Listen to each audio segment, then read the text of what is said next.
Today, we will talk about XLM and XRP and how they are provably interconnected into Securrency, which was integrated into the DTCC. Stellar has an interesting history here because the Securrency platform was actually created on top of Stellar. I commented on this a few months ago and I got a lot of heat on it because the Chainlink people out there were just convinced that it only revolved around Chainlink. And that's just really not true because we now have proof because of a couple of patents.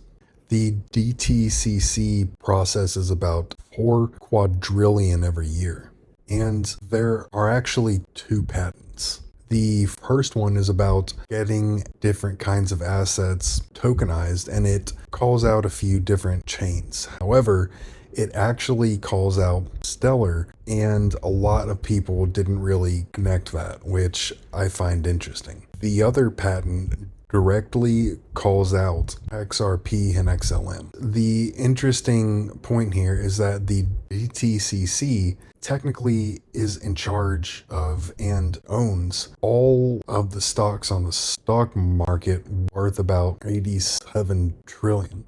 Blockchain actually offers something that's radically different. It allows us to run all forms of value on the same rails. And for example, I can run cash and commodities, debt and equity instruments, public and private, individual pieces of art or other ownership stake titles to property, all on the same financial rails, and engage in financial transactions that are able to clear and settle in minutes, if not seconds. The first patent explains the DTCC's approach to tokenizing assets on chain. Here is the first patent, which I won't actually concentrate too much on, except to point out how Stellar is called out here. So that didn't really get picked up in a lot of the posts, and a lot of people just kind of skipped on over that.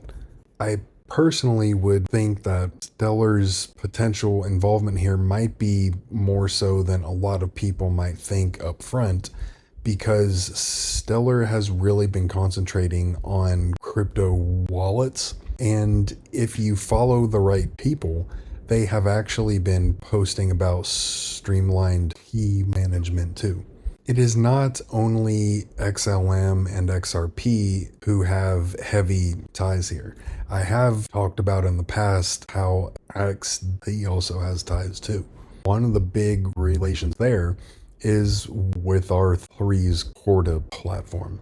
And I believe that I have talked about this before. Project Ion was a DTCC project that was directly integrating Corda. I have talked about this too, and it makes a lot more sense. The XRPL and Stellar have clawback capability for assets issued on each of those chains. And it kind of appears as if the DTCC patent refers to the kinds of institutional clawback that would be a combination of the clawback functionalities of the XRP and Stellar. Here is an explanation of the patent that I actually want to talk about here.